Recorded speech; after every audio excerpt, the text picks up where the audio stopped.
ancaman terbesar bagi negeri kita ini bukan negara lain, ya bukan virus, bukan pandemi, ya, tapi bukan bom nuklir, tapi penjilat, ya, karena penjilat itu menjerumuskan pimpinan-pimpinan kita.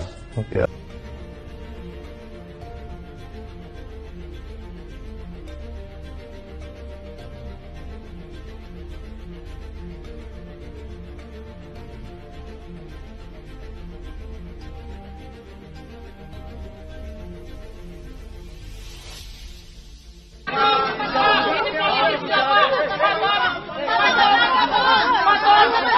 Menyerahkan semua kepada Tuhan Allah yang Maha Kuasa. Ada yang mau sampaikan,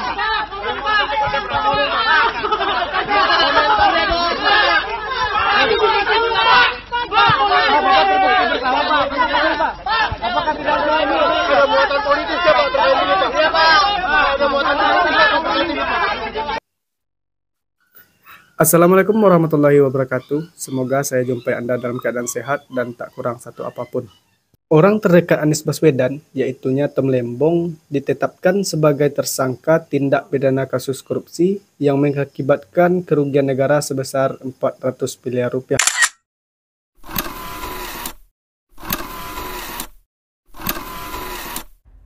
Penyidik Jaksa Agung Muda Tindak Pidana Khusus atau Jampitsus menetapkan Tom Lembong dan Direktur Pengembangan Bisnis PT Perusahaan Perdagangan Indonesia yang bernama Charles Sitorus pada hari Selasa 29 Oktober 2024 sebagai tersangka kasus korupsi.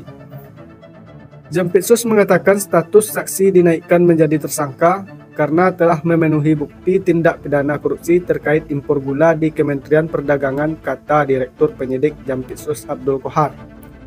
Abdul Qohar mengatakan, Thomas Trikasih Lembong atau biasa dikenal dengan Tom Lembong itu menyalahgunakan wewenang sebagai Menteri Perdagangan dalam menangani kebijakan impor gula pada tahun 2015 sampai 2016.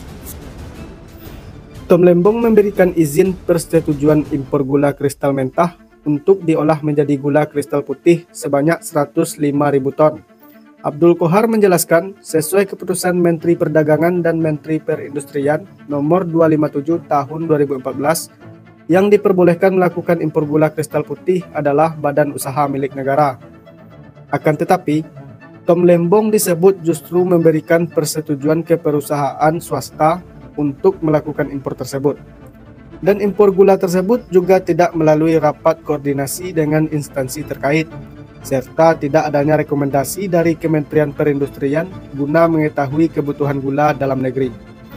Abdul Qohar menuturkan, pada tanggal 28 Desember 2015, itu dilakukan rakor atau rapat koordinasi yang dihadiri oleh jajaran di bawah Kementerian Koordinator Bidang Perekonomian.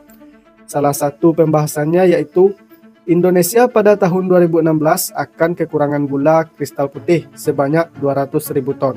Tersangka yang bernama Charles Sitorus, selaku Direktur Pengembangan Bisnis PT Perusahaan Perdagangan Indonesia atau PPI, memerintahkan staf senior manajer bahan pokok PT PPI yang diketahui berinisial P untuk melakukan pertemuan dengan 8 perusahaan swasta yang bergerak di bidang gula.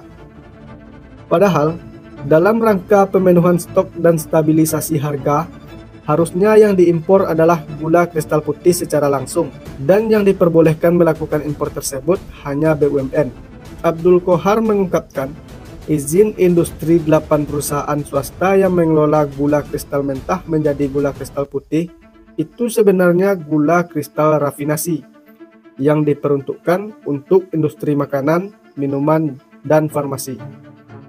Abdul Qohar juga mengatakan bahwa setelah 8 perusahaan tersebut mengimpor dan mengelola gula kristal mentah menjadi gula kristal putih, kemudian PT PPI seolah-olah membeli gula tersebut.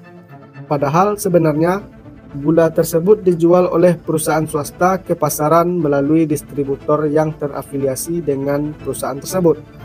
Dijual di sekitaran harga 26.000 per kilogram, jauh lebih tinggi dari harga eceran tertinggi saat itu, di harga 13.000 per kilogram.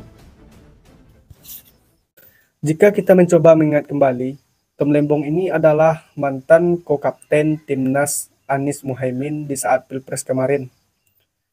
Dan Tom Lembong bisa dikatakan adalah orang yang cukup dekat dengan Anies Baswedan, dan itu terkonfirmasi oleh cuitan Anies Baswedan di media sosial X bahwa dia dan Tom Lembong sudah bersahabat kurang lebih dari 20 tahun.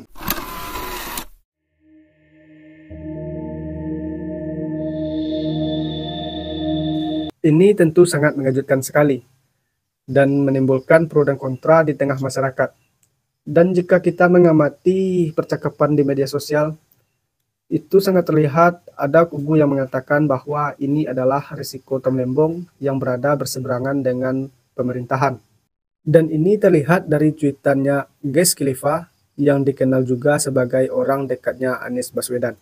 Dan ada juga yang mengatakan bahwa Tom Lembong itu adalah bohir dan mafia perdagangan. Bahkan ada yang tega mengatakan kalau Tom Lembong itu adalah antek-antek asing yang berada di negara Indonesia. Menurut saya, ini adalah suatu hal yang wajar. Karena di setiap permasalahan ataupun sebuah kasus, pasti ada yang pro dan ada pula yang kontra. Saya pribadi tentu mendukung upaya pemerintah untuk menindak tegas pelaku kejahatan korupsi, karena bagaimanapun juga korupsi tidak bisa dimaafkan. Namun, yang menjadi pertanyaan adalah kenapa kasus tersebut baru dibongkar setelah 8-9 tahun, dan kenapa kasus tersebut tidak dibongkar di saat Tom Lembong diresafel dari kabinet, dan juga kenapa harus dibongkar setelah orang itu berseberangan dengan pemerintah. Tentu ini menjadi spekulasi-spekulasi liar di tengah masyarakat. Pertanyaan tersebut tentu berlanjut bagi orang-orang yang memiliki pemikiran yang kritis, seperti bagaimana dugaan ekspor CPO Erlangga Hartarto, dan bagaimana pula dugaan kasus alih fungsi lahan dan ekspor gula yang dilakukan oleh Zulkifli Hasan. Apa kabar dengan kasus BTS yang menyeret Dito Aryo Tejo?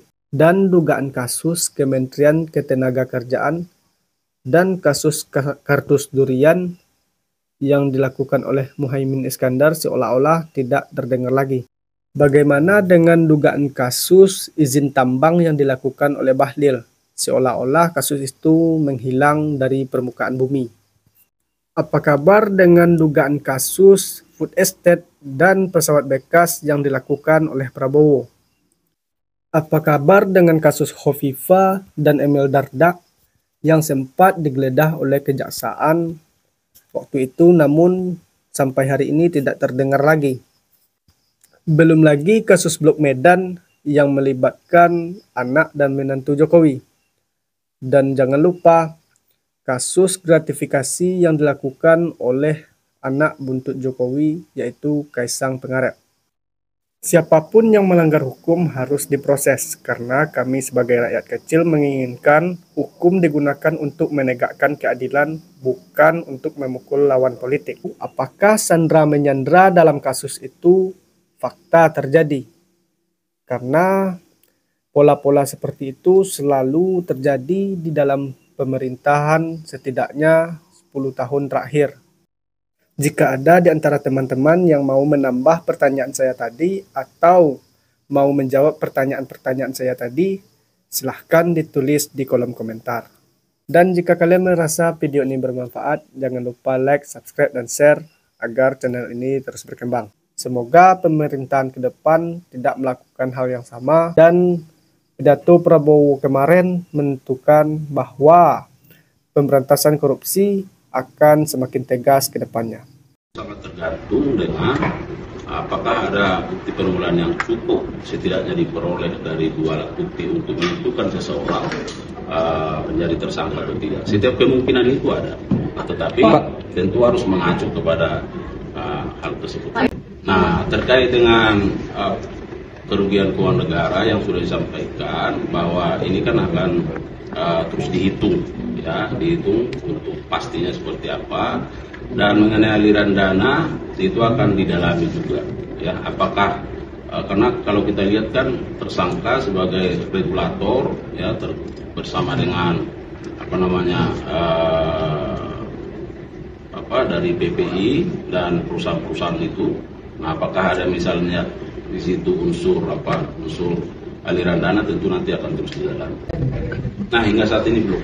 Ya, jadi bukti-bukti yang sudah diperoleh itu akan didalami, itu akan diintensifkan, dan misalnya kalau ada penambahan keterangan yang dibutuhkan, penyidik akan melakukan. Jadi untuk fee atau keuntungan yang didapat sama Tom Lembong ini berapa? Ya, nanti itu sangat tergantung dari keterangan-keterangan ya yang akan dilakukan. Itu yang saya sebutkan tadi, dari beberapa pihak, misalnya dari 8 perusahaan itu, ya kan, dan dia mendapat keuntungan. Nah, apakah misalnya ada aliran dana terhadap siapa saja? Nah, itu nanti sangat tergantung dengan keterangan yang akan berkembang. Pak, dikatakan pas itu Gula itu kan mengalami kekurangan, Pak, dan itu pas rakor, itu katanya dihadiri juga oleh Menko Perekonomian. Apakah nanti Menko Perekonomian juga dipanggil sebagai saksi atau gimana, Pak? Nah, nanti itu terkait dengan kebutuhan penyidikan. Ya, kita lihat penyidik yang memahami apa menjadi kebutuhannya. Pak, dalam pemeriksaan itu penyidik menanyakan juga ke Lembong terkait dengan aliran dana ke kampanye. Ya, itu sangat terkait dengan kebutuhan penyidikan. Ya, saya kira terkait dengan substansi. Ya, jadi kita lihatlah bagaimana perkembangan. Oke. Terkait penolakan Bapak ini kan baru ada pada Selasa sore tuh pejabat dengan LR, pengacaranya, kemudian ya kaitannya dengan ZR ini, itu dulu yang harus dimatangkan. Ya. Pak, selain Tom Lembong, menteri lain yang terindikasi mungkin ada korupsi, Pak. Ini kan Tom Lembong udah 9 tahun baru terungkap nih, Pak.